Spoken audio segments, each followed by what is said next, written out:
Point two, Christmas Eve special. You wanted to raise a point. I did. So here's my assumption.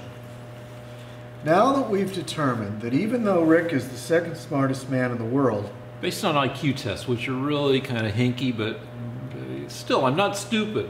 Okay. I'm smart. But it's interesting. To me, this whole experience has been fascinating because, as I've said before, we have a very, very intelligent person that has been completely bamboozled by CNN, ABC, NBC, his liberal news sources. Well, I worked for ABC for 12 years. His news sources have prevented him from knowing what's going on. So, just to test my theory, Rick, have you heard of Project Cassandra? I don't think so. Okay, Rick, did you know that the Attorney General launched 2 investigations this week of historic significance? Do you mean, what, into the Hillary stuff, or what? Several things. Do you know what they are? Bring them up and I'll tell you whether I know. No. You'd know if you were well informed. Every Republican that I know knows what they are. But because you're being brainwashed... Refresh me, because I bet you I know at least one of them. No, you tell me what those investigations are. I can't recall at this point. Okay, very good. Jeff Sessions says that shit, so I'm allowed to say that.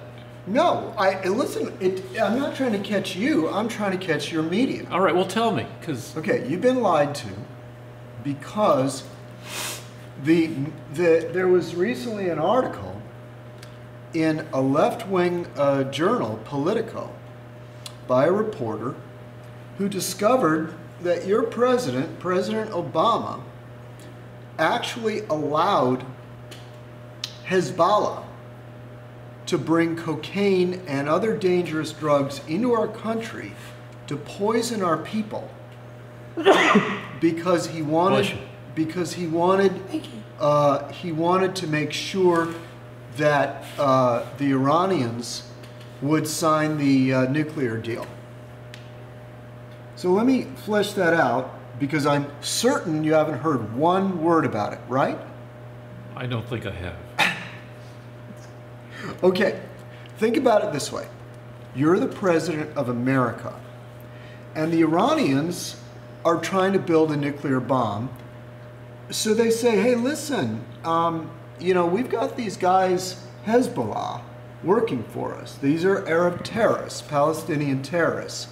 And they need a living too. They need to make money. So they make money by bringing drugs into their favorite enemy's country and poisoning American young people. And listen, we may not sign that deal if you keep pressuring them. So Obama, being a very helpful guy, says to them, okay, I'm going to stop the investigations. I'm going to stop pursuing them, and I'm going to get a message to the FBI to back off Project Cassandra. All right, so hold on. So point made. I haven't heard about this. So let's, because we've got a limited amount of time because we've got Christmassy stuff to do. So, all right, point one, I haven't heard of that. So, all right, you win on that one. What's thing two that you think I haven't heard of? Well, thing two is a little less interesting, but and I'd rather stay on Project Cassandra. But Jeff Sessions has decided that it is time to investigate why Hillary got $145 million to the Clinton Foundation after mothering through I know the uranium deal. I know that stuff. Okay, so now I want to ask you, because you're brainwashed, what do you think about old Obama saying to the Iranians, look, I'm not going to pursue the Hezbollah people. I'm going to back off. I'm going to tell the FBI to stop Project Cassandra because, and that's going to let the Iranians continue to bring cocaine and heroin into our country. That's obviously terrible, though not without precedent, because in the 90s, the CIA with the 80s, as part of the Iran-Contra, the whole deal, there have been, are you going to say, all right, this is, Do you know what happened in Iran-Contra, Rick? Well, I know some of it. It had nothing to do with drugs. Yeah, but there was crack was in. There's nothing there, Rick. Nothing. Then, except they've written whole exposés. Fantasies. They've written books. They've Fantasies. Fantasies. All right, no, which brings up my point. Wait a minute. Wait. The Democrats have admitted to this. What I just told you. It's not a fantasy. Neither was the crack stuff going on. Are you trying to tell me that Reagan brought crack into the United States? No, but I am saying that the CIA was involved. Are you saying the CIA brought crack into the United They States? facilitated some No, of there's that no stuff. evidence whatsoever. It's a fantasy. So, which brings up my point, which is... I'm telling you that the Democrats have admitted to this. The people that were in charge of Project Cassandra, the people in the FBI and the people in the Justice Department have admitted, yeah, we were told to back off. We were deliberately told to back off because the Iranians needed Hezbollah to make more money. All right, so horrible, so but not without precedent. You're saying my precedent is never happened. It's a fantasy. fantasy. Except, guys... Did anybody in the Reagan administration say, yeah, we did that? Yeah, but I don't think they did, but just because somebody denies it doesn't... Yeah, like all sorts of journalistic exposés. You read a book. And I saw a TV series. Saw a TV show. I'm telling you that the actual person in charge of Project Cassandra, the man at the FBI and the Justice Department, was told by Obama administration officials, back off. You're going to have to let those drugs continue to pour into the U.S. All right, so the Obama administrators admitted it, and the people in charge of Project Cassandra admitted it. Okay, fine. I'll look it up, and I'm sure this seems like something that has a basis in fact. And if you find that it's true, would you still vote for Obama? I can't. He's already had his 2 times. Come on, no jokes. All right. Yeah. Now, you would vote for a man that would bring drugs into the United States deliberately? Everything comes that would allow drugs to come into the Here, I'll tell you US? what. I'll give you a victory here. I had a filling redone earlier this week. My dentist does a lot of work in Israel. When people get blown up and they need their faces reconstructed, he does the dental work. He does the dental work for some high-ranking people in Israel, and he's very pro-Israel, and he explains some stuff about how the Jerusalem thing, Trump moving the capital to Jerusalem may actually make some progress. Comedy writers all believe that there's no possibility of progress in the Mideast. That it's been a mess for 2,000 years and it will continue to be. That's the joke. Or the basis for jokes about nothing changing. Okay. But my dentist, who knows a lot of stuff about this stuff because he's over there a lot, explains that, and I think you and I agree that organizations like Hamas are not really interested in a non-contentious peace, right? The Palestinians will not accept peace until they've taken over all of Israel. So, when Israel is an Arab Muslim country, they won't feel that they're at peace. So yeah, it's hard to get any kind of agreements out of Hamas. You know how I know that? Because that's their charter. They've written that down. That's in their declaration. That's in their constitution. So I'm giving you a victory saying I'm not making it up because I'm a mean person. Yeah, I'm not saying you are. No, but what I'm saying is liberals would say that I'm anti-PLO. Just let me agree with you about that. That Hamas is not, is leadership that's not really so. No, but I want people to understand because I've argued with pro-Arab people, and they don't know that that's in the Hamas charter. Okay. But anyway, this Jerusalem thing. do not move that arm again, or there will be no peace in this studio. All right. That it may that it may bring, I don't know. He explained the whole deal, but that Saudi Arabia may come in, and it may make it possible to have that once this is established, it may strengthen other alliances. It may reduce tension between Israel and Saudi.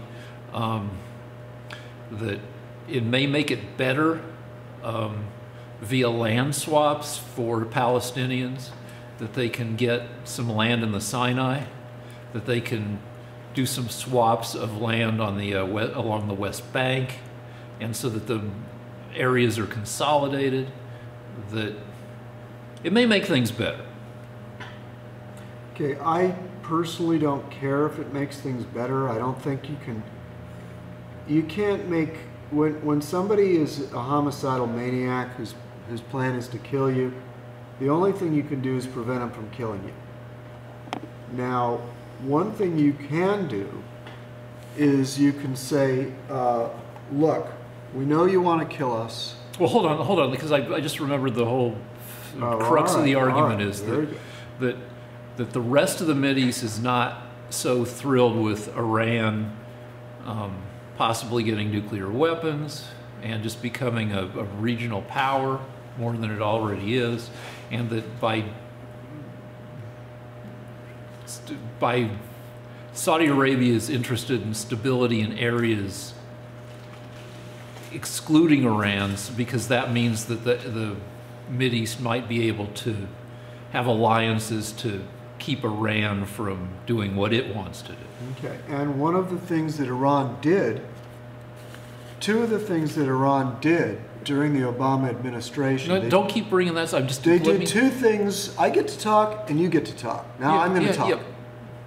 During the Obama administration, they did two things. They invaded Iraq with the agreement of Obama, because Obama didn't want to send U.S. troops to fight ISIS. So he allowed Iran to invade Iraq.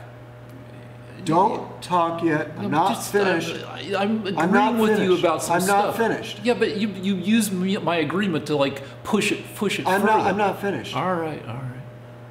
He allowed the Iranian army to go into Iraq and fight ISIS, and now Iran has tremendous control over Iraq. That was one of the consequences of the Obama administration. If Obama hadn't done that, Iraq would be free of ISIS and free of Iran. So Obama gave Iraq to Iran.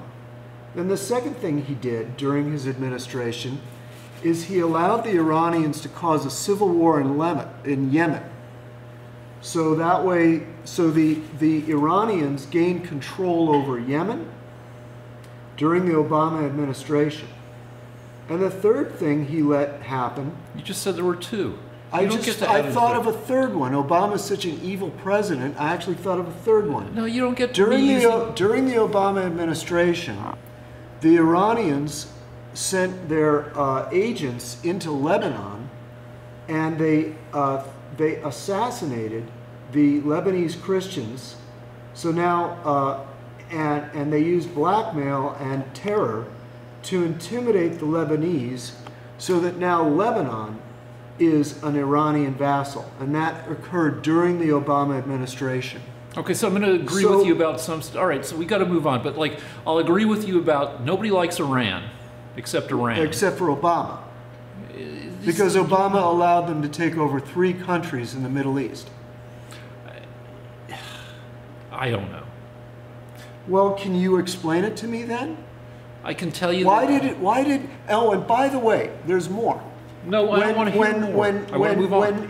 When Obama allowed the Yemen to be attacked by Iranian subordinates, there were shots of American Marines running to get away as quickly as they could. The American Marine Corps had to get out as quickly as possible. They were afraid. They surrendered. I gave you a point that I think that and those images of American Marines would have been plastered across the news media if it had happened under Trump. But because it happened under Obama, you don't even know it happened. So I can't agree with you about anything because you'll just use it to push, and bring up more of these. I don't care what you think about my mood or my tactics. I'm telling you the truth about you, the guy you would vote for.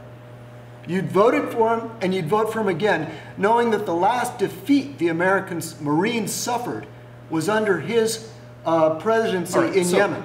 Friday night at Mar-a-Lago, Trump told members who belong to the place, you all just got a whole lot richer, which was greeted with a certain amount of glee in the brainwashy liberal. Oh, wait, this is a big point. Before we get to that other thing, so you think Hannity's a great man? I think I do. You do. So anything that Hannity, this human thumb, comes up with, you are gonna tend to automatically believe without skepticism. Yes, I do.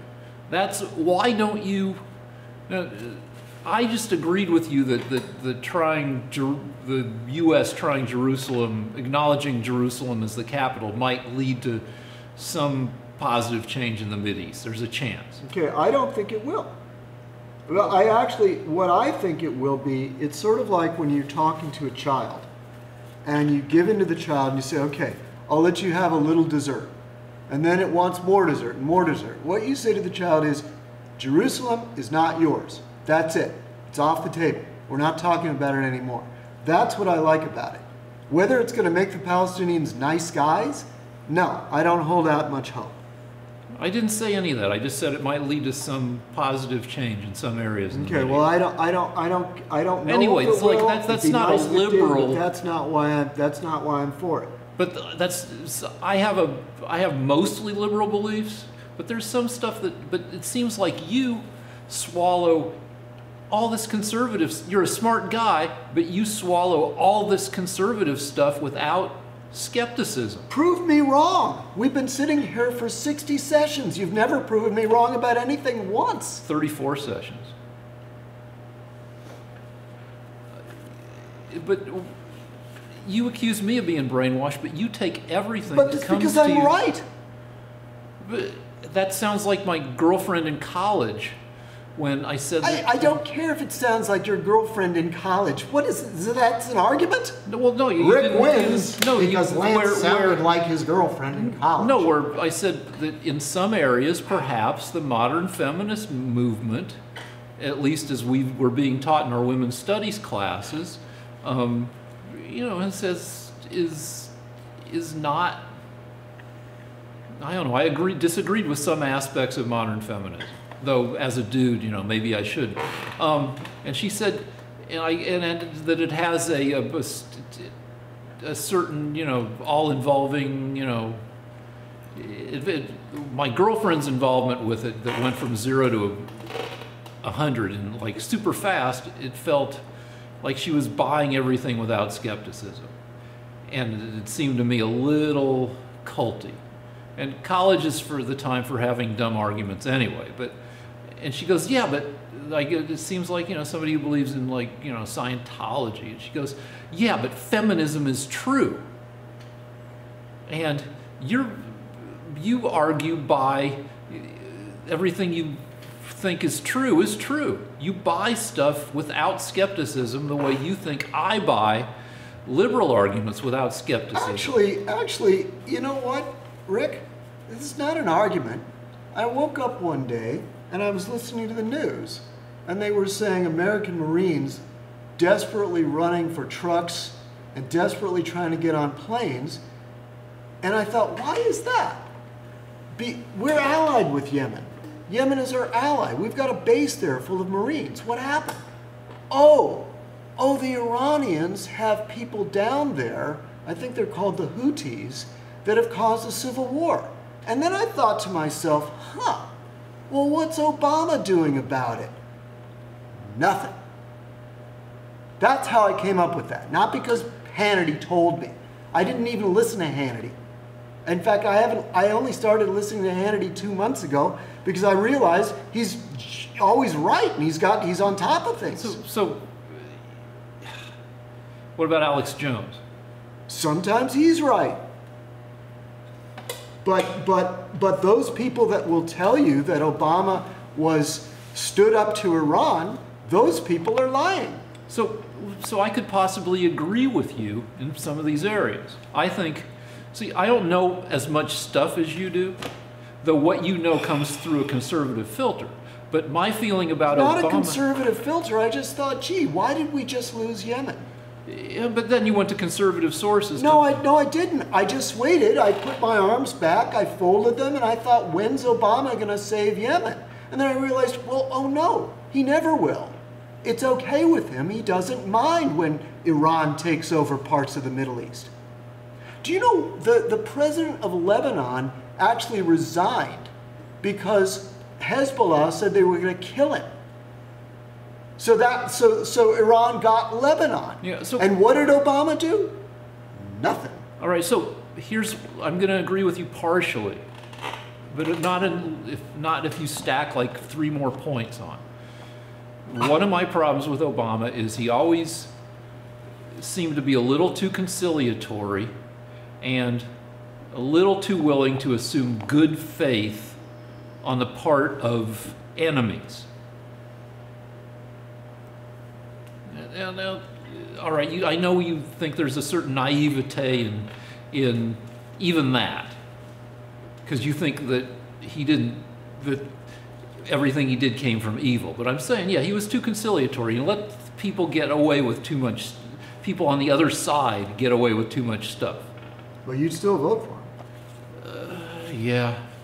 So anyway, let's move on to. Yes, let's move on. So Trump says this thing to his rich buddies. Uh-huh. And you want to talk about that? Okay, so you didn't know that the FBI had been told to allow drugs in the United States. We're moving on. But you do know that Trump made a joke in front of some rich people, said they're going to make more money. Yeah, because it's on Twitter. Do you understand how badly informed you are? Like, I give a shit that Trump said that rich people were going to make more money. But like I'm supposed to go, oh, God, Trump's letting rich people get money. Get those fucking rich people. Get those fucking rich people. I want to get them. Get them. Don't let them get any money. Right. We're going to rise up. Right, Rick? You and I, let's rise up. Guillotine. Take the rich people and cut their heads right off. Give that money to the Black Lives Matter. Well, actually, under the relatively low taxes of the 21st century, I've done reasonably well. So, except for all the money that Governor Brown took from you and the highest state taxes in the country. No, those taxes are deductible, and no, not anymore. And well, no, because Trump. That's right. And his buddies put a ceiling on it. That's right. So I had to pay property taxes ahead of time, so it's still deductible. So maybe you'll be a little bit pissed off at the socialists for taking your money. Oh, that's what, no, I'm pissed off at the tax bill for, anyway,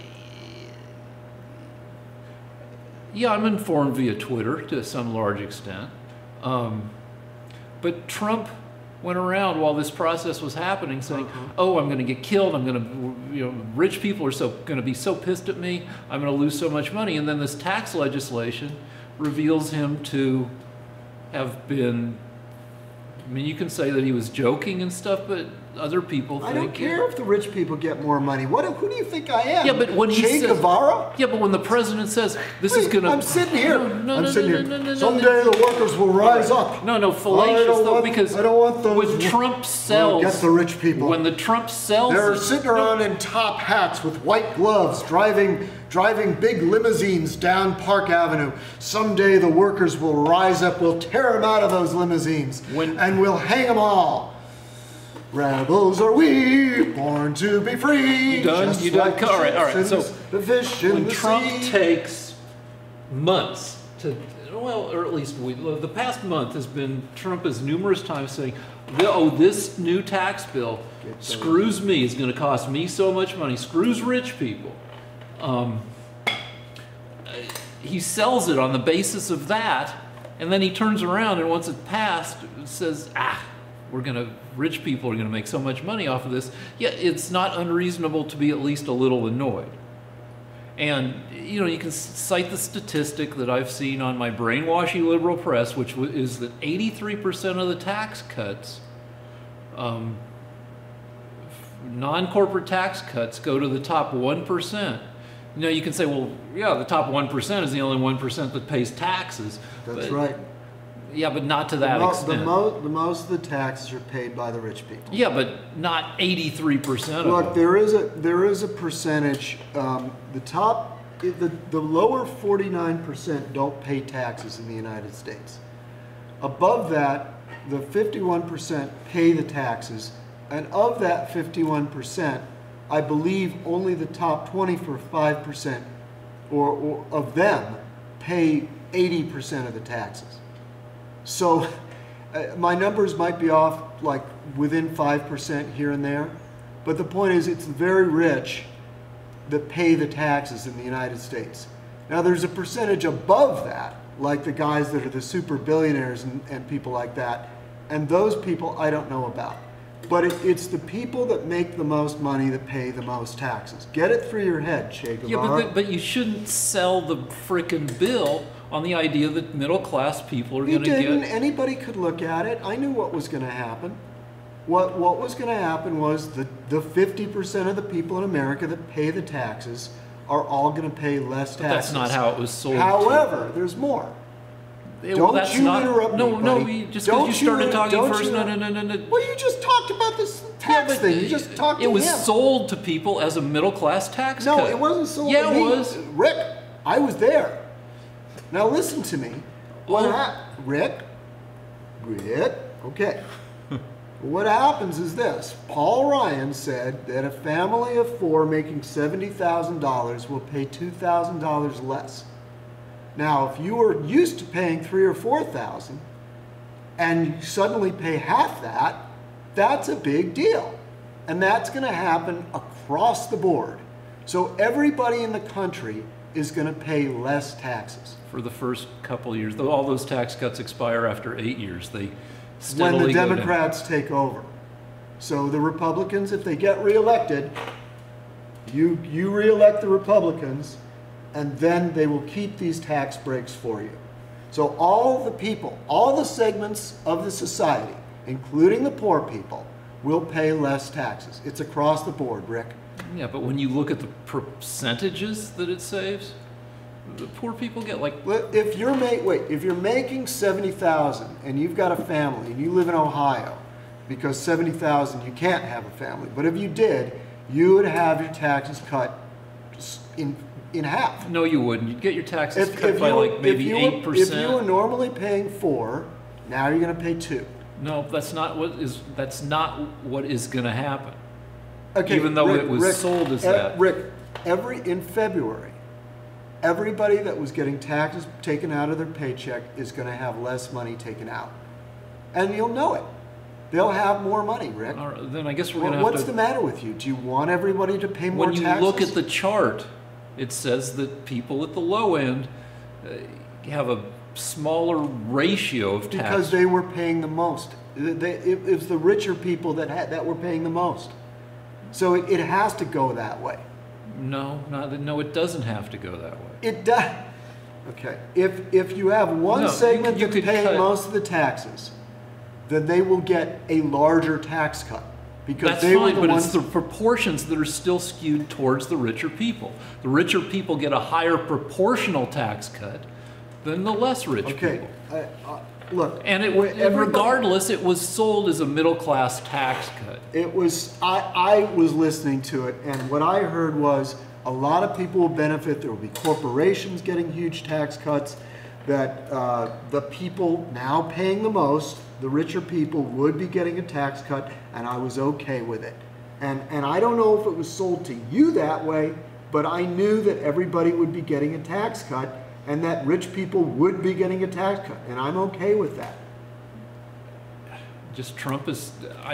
What about the times that Trump says no? It's going to screw me. It's going to other people. There are rich people that it will screw. Yes, there are. It will screw you if you don't act quickly, because you live in a blue state, and you won't be able to deduct your state income tax. I paid mine early to avoid some of that. Exactly. So that's my point. Those are you. People like you would have been screwed. Yes. Time's up. All right. All right. Now what? How much time we got? We're done. Thank you. Merry Christmas.